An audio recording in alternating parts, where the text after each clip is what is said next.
بسم اللہ الرحمن الرحیم والصلاة والسلام علی خاتم النبیین وعلی آلہ وصحبہ اجمعین۔ السلام علیکم ورحمۃ اللہ وبرکاتہ۔ ناظرین کرام، گزشتہ دنوں مجھے ایک اہم ذریعے سے یہ خبر ملی اور میں نے اس خبر کی تصدیق بھی کی۔ خبر کو اتنی اچھی نہیں ہے۔ خبر یہ ہے، میں جس کی طرف آپ کی توجہ دلانا چاہ رہا ہوں وہ خبر ہمیں بڑے سکہ بند سورس نے بتائی، ہم نے پھر اس کی تصدیق کی، اور خبر یہ ہے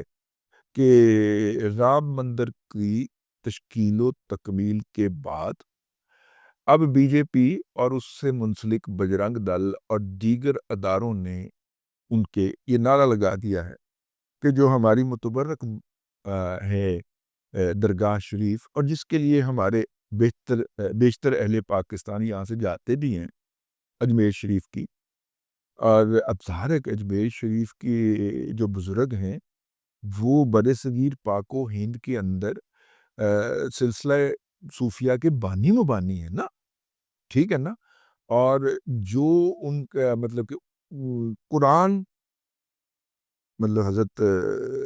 مسعود الدین گنج شکر بابا فرید جن کو ہم کہتے ہیں، وہ اپنے مرشد کے پاس گئے، ان کے مرشد نے کہا نا کہ فلاں جگہ پہ چلے جاؤ، تو وہ انہوں نے کہا کہ میں وہاں پہ جا کے کیا کروں؟ انہوں نے کہا لوگوں کو پڑھاؤ۔ انہوں نے کہا کیا پڑھاؤں؟ تو مرشد نے قرآن کا نسخہ عطا کیا۔ یہ باقی ساری کو باتیں بعد کی ہیں۔ انہوں نے کہا اس میں سے لوگوں کو بتاؤ۔ یہ ہمارے صوفیہ کرام جو بانی مبانی ہے نا، ان کا تصوف قرآن سے باہر نہیں نکلتا تھا۔ یہ تو بعد کی باتیں، یہ پھر پیری مریدی نے بھی جنم لے لیا ان کے نام کے اوپر، لیکن ہمارا یہ آج کا موضوع نہیں ہے۔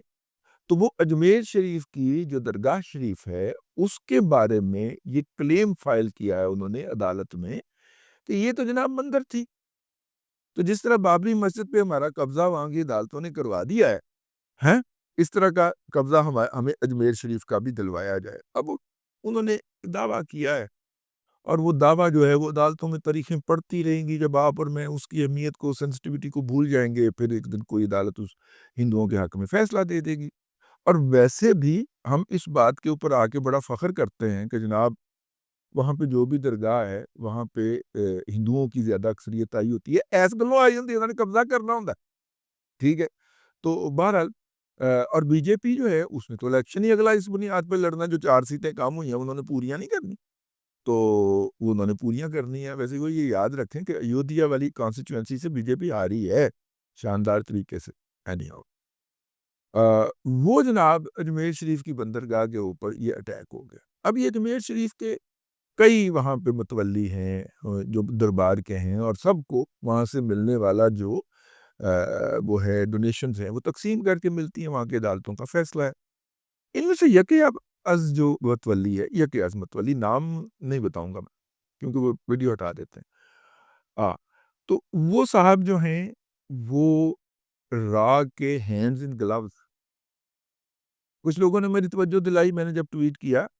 کہ یہ جناب وہ تو پچھلے دنوں پاکستان بھی آئے ہوئے تھے، وہ یقی از کہا ہے نا، بہت سارے ہیں نا، ٹھیک ہے نا،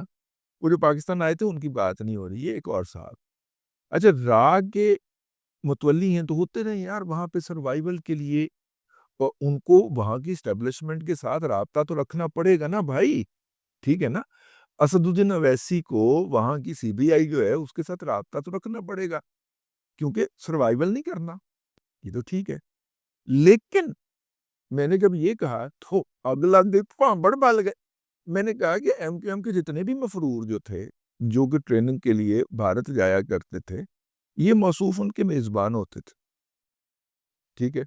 پھر دادا ایک پاسے تے آگ نہیں نہ لاندا، دادا تو پھر کئی پاسے آگ لاندا پھرتا، ٹھیک ہے نا۔ میں کہتا پی ٹی آئی والے کیوں رہ جان؟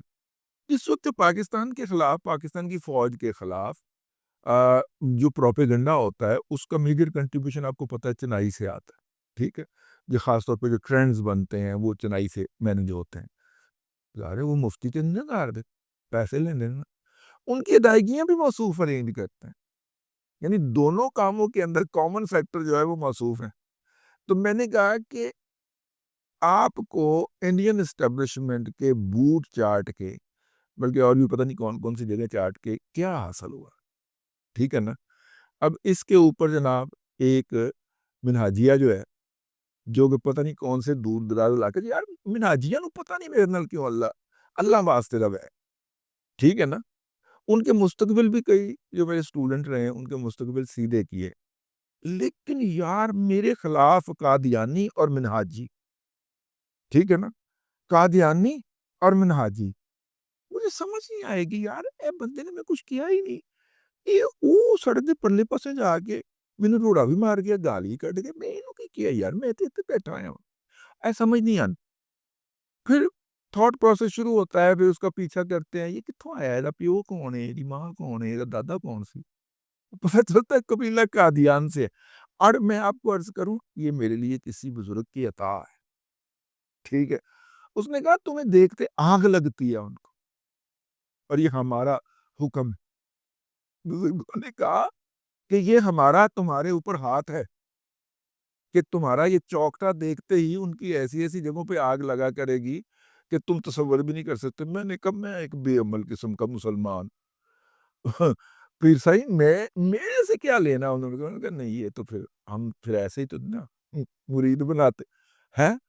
اور مجھے آج تک اس بات کی سمجھ نہیں، پتہ نہیں انہوں نے پیر صاحب نے کی پڑھ کے پھونک دیتا ہے۔ یہ جتنے بھی منہاجی ہیں نا اور جتنے بھی قادیانی ہیں، ان کو مجھے دیکھتے ہی ان کو آگ لگ جاتی ہے۔ یہ ایک موسم مناجیہ ہے، وہ وہاں سے چونکہ جب مناج القرآن صاحب نے انقلاب لانے کا ارادہ ملتوی کیا اور سارا انقلاب جو تھا وہ ایک ریٹائرڈ گنڈا پور کے حوالے کر کے چلے گئے، جو کہ آج کل فوج سے ریٹائر ہے نا، ان کے بھی ایک گنڈا پور ہے، تو وہ آج کل سارے کسٹوڈین ہوتے ہیں نا ان کی، ٹھیک ہے؟ جنہوں نے پیمنٹ دی تھی کیئر ٹیکر بھی تو انہوں نے دینا تھا نا، یہ خیال آہو، تو وہ انہوں نے بھجوا دیا۔ تو وہ جناب اب موصوف جو ہیں میرے اوپر تبرہ فرما رہے ہیں کہ دیکھیں اس نے اجمیر شریف کی جو درگاہ ہے اس کے بارے میں کیسا ہذیان بقایا، کیسا یہ کہا ہے۔ یہ بنیادی طور پہ وہ پروپیگنڈا کر رہا ہے۔ یعنی ایک جگہ پہ میں پروگرام کرتا تھا، یہ وہاں پہ اسسٹنٹ پروڈیوسر کے وہ جو چھوٹا نہیں ہوتا وہ لگا ہوا تھا، تو بھائی تیرا میرے پروگرام کے ساتھ کوئی تعلق ہی نہیں، اس نے بھی دور سے ڈھکنا، میں کہا یار یہ کیا ہوتا ہے؟ پھر میں نے پتہ کرایا، میں نے کہا کہ یا تو یہ قادیانی ہے یا یہ مناجیہ ہے۔ تو مجھے پروڈیوسر نے مجھے کہا کیوں سر؟ میں نے کہا یار ان دو طبقات کو ہی مجھے دیکھ کے آگ لگتی ہے، میری شکل دیکھتی ان کو آگ لگ جاتی ہے۔ اس نے کہا جی مناجیہ ہے، میں نے کہا پھر ٹھیک، میرٹ کے میرے نال غصے تھے، تو اس نے بھی میرے بارے میں بکواس کی، تو میں نے کہا چیزیں کلیئر ہونی چاہیے۔ میں صوفیہ کرام کی اور بزرگوں کی عزت کرتا ہوں، جتنا کوئی منہاجیہ کر سکتا ہے، مجھ سے 1000 گنا زیادہ عزت کرتا ہوں، احترام کرتا ہوں، اور ان کے جو تبلیغ ہے اور ان کا جو پورا نظام ہے جس کے باعث بر صغیر کے اندر بہت سارے لوگ جو ہیں انہوں نے اسلام قبول کیا، میں اس کو قدر کی نگاہ سے دیکھتا ہوں۔ اور جو یہ بکواس کر رہا ہے، اللہ کی قسم میرا وہ کہنے کا قطعاً مطلب نہیں تھا، ٹھیک ہے؟ تو بہرحال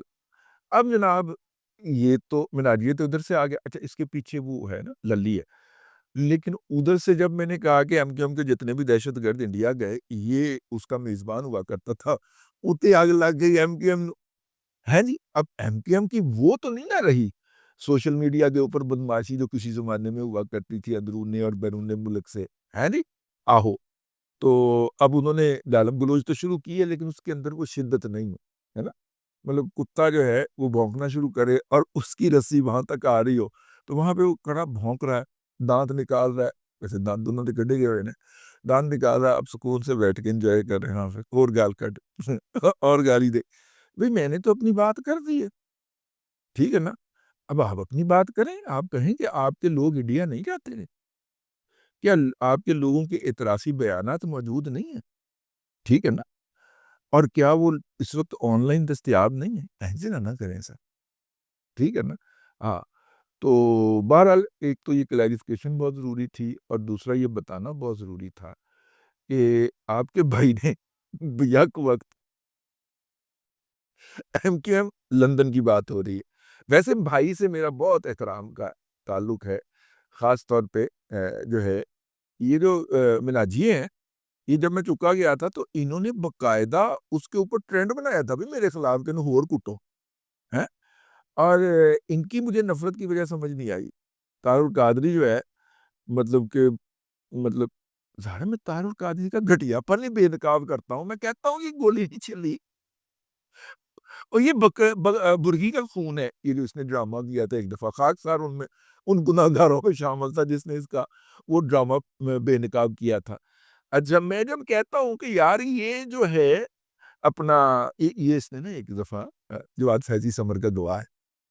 اور اس نے ایک دفعہ نا انٹرنیشنل کانفرنس بلائی، انٹرنیشنل منہاج القرآن کانفرنس بلائی۔ اچھا اس کے اندر نا افریقہ سے آئے ہوئے شیخ فلاں ابن فلاں جو تھے، اس کو وہ نا اس نے وہ عربی وہ متاوسا کیا ہوتا ہے یار، وہ بلا کے بٹھایا ہوا اسٹیج کے اوپر، جواد فیضی کہ یار اس کو میں نے کہیں دیکھا ہے، میں نے کہا یار یہ افریقہ سے آیا، تم نے کہاں پہ دیکھا؟ کہتا افریقہ تو نہیں آیا، دو نمبر فراڈ ہو رہی رضی، یہ دو نمبر فراڈ ہو رہی۔ اچھا جواد فیضی، اب اللہ معافی دے، جواد فیضی کا وہ عروج ٹھیک ہے اس وقت کا، اور جس طرح خواتین مرتی تھی اس کے اوپر، خوبصورت آدمی جہاں ہے نا، اب بھی کھنڈر بتا رہے ہیں کہ ہمارے تو عظیم تھی۔ جواد فیضی کو میں نے بڑا روکا، خیر وہ پریس کانفرنس ختم ہو گئی، انٹرنیشنل منہاج القرآن کانفرنس تھی۔ اب وہ سٹیج پہ بیٹھے ہوئے ہیں نا، تو ہم سٹیج سے فاصلے کے اوپر تھوڑا سا پیچھے ہو کے بیٹھے ہیں، تو اب جواد فیضی صاحب اٹھے اور سٹیج کے پاس اوپر نہیں چڑھے، سٹیج پہ کھڑے کہے ہور کی حال ہے، ٹھیک ہے نا؟ انہوں نے کہا پائیں تسی سناؤ۔ وہ افریقی کاغا جو ہے وہ کہتے ہیں پائیں تسی سناؤ، کہنا بس میں ویسے ہی پوچھنا سی، اور پھر کدوں چکر لگے گا، ٹھیک ہے؟ کہنا آج شام اتھے ہی ہوواں گے، تسی آ جانا نا، بیٹھ کٹھے بیٹھ کے پھر گپ شپ کریں گے۔ لو جناب، مناجی دوڑے اس کو روکنے کے لیے کہ چپ کر سے، تو وہ ایک افریقی آف کورس افریقی تھا، لیکن وہ افریقی صاحب جو تھے وہ پاکستان آئے تھے، اور پاکستان سے انہوں نے جسم کے اندرونی حصوں میں چھپا کے منشیات اسمگل کرنے کی کوشش کی تھی۔ پرانے زمانے کے اندر وہ ایک پلاسٹک کی ڈبی ہوتی تھی گول سی، ہے پائپ نما ڈبی ہوتی تھی، اس کے اندر کیمرے کے اندر فلم ڈلا کرتی تھی، وہ فلم اس کے اندر پیک ہو کے آتی تھی، اور اکثر کسی بھی فوٹوگرافر کی آپ دکان کے سامنے سے گزرتے تھے تو وہاں پہ وہ بہت ساری ڈبیاں پڑی مل جاتی تھی آپ کو، تو اس نے اس ڈبی کے اندر اس زمانے میں ہیروئن بھری، وہ ہیروئن نوی نوی آئی سی، اور اس کو اوپر سے سیل بند کر کے اپنے جسم کے اندر لے لیا، تے بیچارہ لاہور دی ایئرپورٹ تے پڑیا گیا، اس تو بعد انہوں سزا ہو گئی، سزا بھگت کے اب وہ واپس کہاں جائے، رہا تو اس کو کروا دیا ہیومن رائٹس والوں نے، جب سزا ختم ہوئی اس کو رہا کروا دیا، وہ یہیں بھی رہ گیا، ایک کرسچن خاتون تھی، اس کے ساتھ اس کی شادی ہو گئی، ٹھیک ہے، اور اب وہ اس وقت تک بھی میں آپ کو بتا رہا ہوں، میرا خیال ہے لیٹ 80s نہیں ارلی 90s کی بات میں بتا رہا ہوں، اس کا یہ خیال تھا کہ کسی دن پھر فلوک لگے گا تو کوشش سے ایک دفعہ کرنی ہے، ٹھیک ہے، لیکن وہ رہ رہا تھا یہاں پہ، وہ ان کے ہتھے چڑھ گیا کہ اس کو افریقی شیخ فلاں ابن فلاں بنا کے لائے، بنا دیے اتنے بڑے فراڈیے نے، بلکہ آپ دیکھیں نا اس وقت شیخ الاسلام جو ہے اس کی ساری زندگی فراڈ نہیں لگتی آپ کو، یہاں پہ اس نے یونیورسٹی کھولی ہوئی ہے، کمرشل بنیادوں پہ چلتی ہے، ایک یونیورسٹی جتنی وہ چلا رہا ہے سال کا 1 ارب روپیہ دیتی ہے پروفٹ میں، تو بھائی سال کا 1 ارب روپے سے اس سے بھی زیادہ شاندار زندگی گزاری جا سکتی ہے جتنی بابا گزار رہا ہے، بابا تو جو صدقات خیرات بھی مانگتا ہے نا، وہ بھی ملتی ہوگی اس کو،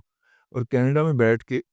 جھیل کے کنارے جھیل کے اندر جا کے کشتی لنگر انداز کر کے بابا جڑائی کتاباں پڑھ رہی شیخ الاسلام، اور پھر جب وہاں کی پولیس آتی ہے اور وہ جا کے اس کا ٹیسٹ کرواتی ہے تو اس کے جسم میں الکوہل جو ہے وہ اجازت شدہ مقدار سے زیادہ پائی جاتی ہے، یعنی بابے نے پیتی ہوئی ہندی، وہ اتنا بڑا فراڈیا ہے تو اسے ماننے والا فراڈیا کیوں نہیں ہوئے گا؟ لے بھائی میں نے اور گالیاں بکنے کا سامان آپ کو فراہم کر دیا، اب بھونکو،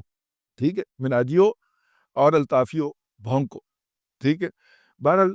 میں نے کہا کہ یہ بات کلیئر ہونی چاہیے کہ میں اجمیر شریف والی ذات کا بہت احترام کرتا ہوں، اور جو بھی اس طرح کی بکواس کر رہا ہے یا الزام لگا رہا ہے وہ جھوٹ ہے، بغض ہے، کذب بیانی ہے، اور یہ جو الزام لگانا کیا ہوتا ہے وہ ہے،